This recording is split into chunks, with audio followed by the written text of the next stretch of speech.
151 बेलापूर विधानसभा मतदारसंघ महाविकास आघाडीची जाहीर सभा।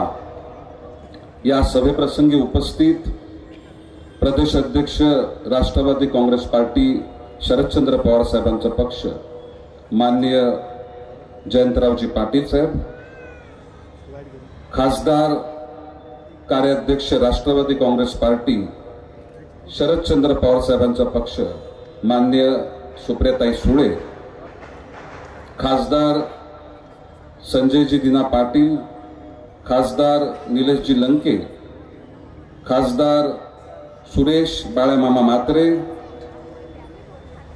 काँग्रेस निरीक्षक ठाणे लोकसभा श्री संजीव जोसेफ, माजी महापौर जेडी सुतार साहेब, महिला सरचिटणीस भावना घाणेकर मॅडम, डॉक्टर प्राजक्ता मोडकर, विलासजी हुले, वंदना राजपूत, आबा दळवी, जिल्हाध्यक्ष चंद्रकांतजी पाटील, जिल्हा प्रमुख विठ्ठलजी मोरे, महिला जिल्हाध्यक्ष राष्ट्रवादी काँग्रेस पार्टी सौ सलुजा सुतार, जिल्हा संघटक रंजना शिंत्रे मॅडम, महिला अध्यक्ष काँग्रेस नवी मुंबई पूनम पाटील, कार्याध्यक्ष जीएस पाटील, उपजिल्हा प्रमुख अतुलजी कुलकर्णी, प्रभारी अरविंदजी नाईक,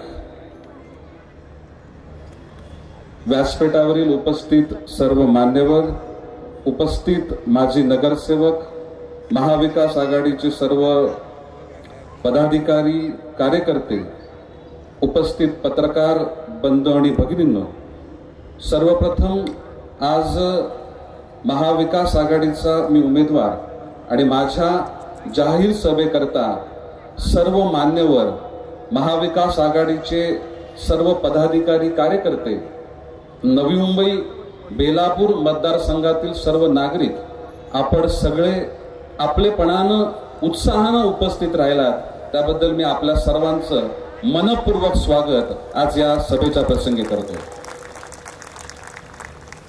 निर्माण झालेली परिस्थिती आणि या परिस्थितीच्या माध्यमातून नवी मुंबईच्या सन्मानाकरता, नवी मुंबईच्या सर्वांगीण विकासाकरता आपण ही निवडणूक लढली पाहिजे, अशा प्रकारची भावना बेलापूर मतदारसंघातील मतदार असतील, माझ्या समवेत काम करणारे कार्यकर्ते असतील, या सर्वांनी व्यक्त केली।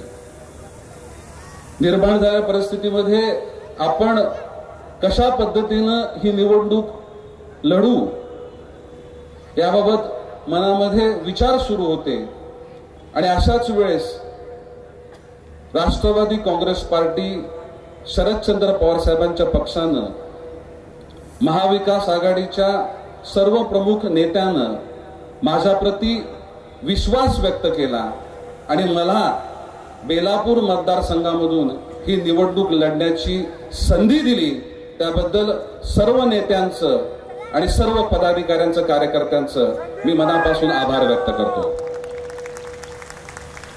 ही नवी मुंबईची बेलापूर मतदारसंघाची निवडणूक ही आपण नवी मुंबईच्या सर्वांगीण विकासाकरता आणि त्याचबरोबर आपल्या बेलापूर मतदारसंघाच्या सन्मानाकरता लढतोय।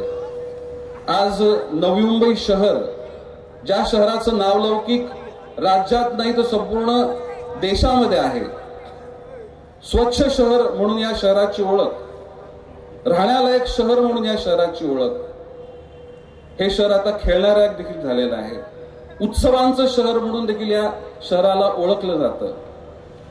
या शहराच्या प्रत्येक टप्प्यामध्ये या शहराची डेव्हलपमेंट होत असताना, या शहराचा विकास होत असताना, या शहराला खऱ्या अर्थानं पाठबळ देण्याचं काम कोणी केलं तर ते आदरणीय शरदचंद्र पवार साहेबांनी केलं। हे आवर्जून या गोष्टीचा उल्लेख केलाच पाहिजे।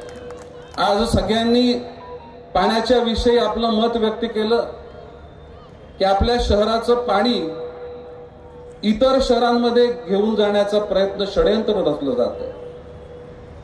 ज्यावेळेस हे शहर निर्माण होत होतं त्यावेळेस या शहराला पाण्याची अडचण भासेल, या शहराच्या नेतृत्वानं जेव्हा आपण एखादं डॅम विकत घेतलं पाहिजे अशा प्रकारचा विचार पुढे आल्यानंतर त्या कालखंडामध्ये खरं तर जलप्राधिकरण डिपार्टमेंट असेल, MGP असेल, हे डिपार्टमेंट पाणी विकत असतात, डॅम विकत नाही. परंतु एक महानगरपालिका चांगलं काम करते. मुंबईला पर्याय म्हणून नवी मुंबई शहराची निर्मिती झाली आहे. या भारतातल्या प्रत्येक राज्यातला, प्रत्येक प्रांतातला, महाराष्ट्रातला प्रत्येक गावातला, जिल्ह्यातला व्यक्ती या नवी मुंबई शहरामध्ये आहे. आणि या शहराचा जर सर्वांगीण विकास करायचा असेल तर पाण्याची समस्या ही दूर झाली पाहिजे. आणि त्यावेळेस स्वर्गीय RR पाटील साहेब आबा यांनी, परंतु नाही, नवी मुंबई शहर चांगलं काम करतंय, त्यांना हेड ऑफिस बनवायचं आहे तर त्यांना चांगली जागा मिळाली पाहिजे. त्यावेळेस देखील ही जागा मिळत असताना या जागेची किंमत 100 कोटी ही सिडकोनं सांगितली गेली. नव्या मुंबईतल्या नेतृत्वानं विनंती केली की ही महानगरपालिका आहे, काय कोणाला प्रायव्हेट व्यक्तीला हा प्लॉट नको आहे.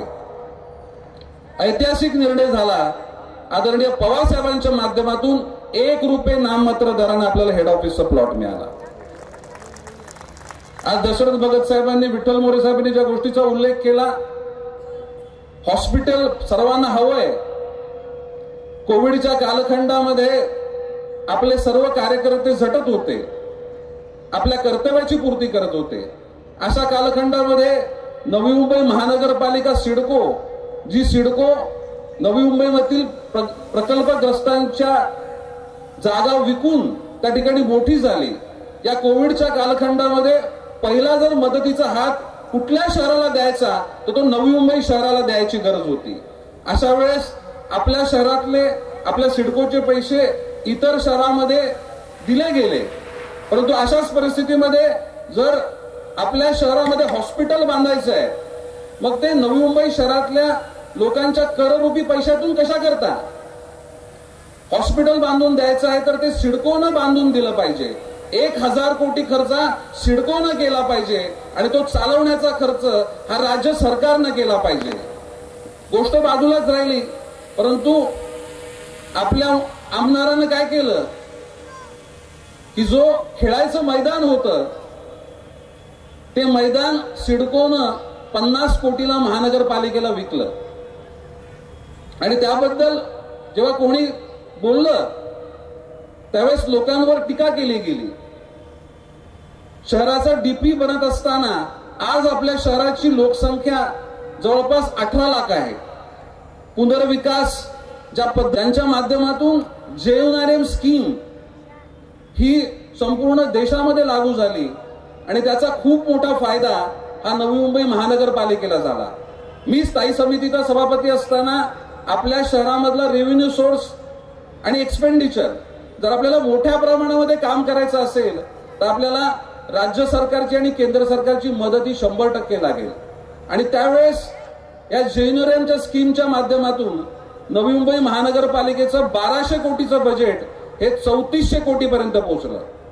केंद्र सरकारची मदत मिळाली म्हणून या शहरामध्ये आपण काम करू शकलो. परंतु हा वाढलेला FSI पुनर्विकास तर झालाच पाहिजे, परंतु ज्या गतीनं पुनर्विकास होतोय त्या गतीनं शहराच्या सर्व सुविधा देखील वाढल्या पाहिजेत. पाणी आज आपल्याला खरं तर 2035 पर्यंत पाण्याचा तुटवडा यायला नको होता, परंतु आपल्या शहरातलं पाणी वळवण्याचा प्रयत्न केला. त्याचबरोबर आपलं शहर वाढत असताना गावं असतील, शहरं असतील, आपल्या शहरामधील MIDC भाग असेल, या सर्व भागामध्ये पार्किंगचे प्लॉट, समाज मंदिराचे प्लॉट, हॉस्पिटलचे प्लॉट, शाळांचे प्लॉट, गार्डनचे प्लॉट, मैदानांचे प्लॉट हे देखील आपल्याकरता राहणं हे तितकंच गरजेचं आहे. जर लोकसंख्या वाढत जाईल आणि जर सुविधा कमी होत गेल्या तर नवी मुंबई शहराचं त्या ठिकाणी वाटोळ व्हायला वेळ लागणार नाही. आणि अशा परिस्थितीमध्ये जेव्हा जेव्हा आपण नवी मुंबईच्या हिताच्या गोष्टींकरता आपली बाजू मांडली तेव्हा आपलं पद टिकावं, आपल्याला तिकीट मिळावं याकरता आमदारानं सातत्यानं चुप्पी साधली आणि कोणत्याही नवी मुंबई शहराच्या हिताकरता त्यांनी आपली बाजू मांडली नाही. आज खूप प्रश्न या नवी मुंबई शहरामध्ये निर्माण झालेले आहेत. आदरणीय शरदचंद्र पवार साहेब असतील, महाविकास आघाडी असेल, या सर्व घटकांनी, या पक्षानं या शहराला खूप दिलं, या शहराला ताकद दिली. या शहराचे निर्णय होत असताना या शहराकरता चांगले निर्णय व्हावेत याकरता आपली भूमिका बजावली. परंतु या 2.5 वर्षाच्या कालखंडामध्ये आपल्या नवी मुंबई शहराची अधोगती झालेली आहे. आज आपल्याला पाणी कमी पडतंय, आपल्या शहरामधील प्लॉट विकले गेलेले आहेत. अनेक मान्यवर आज आपलं मनोगत आज व्यक्त करणार आहेत. मी एवढंच आपल्याला सांगेन की येणाऱ्या 20 तारखेला नवी मुंबईच्या सन्मानाकरता, नवी मुंबईच्या विकासाकरता आपण सगळेजण आजपर्यंत जो प्रयत्न सुरू ठेवला त्याच्याहून अधिक प्रयत्न आपण 20 तारखेपर्यंत सुरू ठेवत आपल्या महाविकास आघाडीच्या उमेदवाराला यशस्वी कराल असा विश्वास व्यक्त करतो. धन्यवाद. जय हिंद, जय महाराष्ट्र.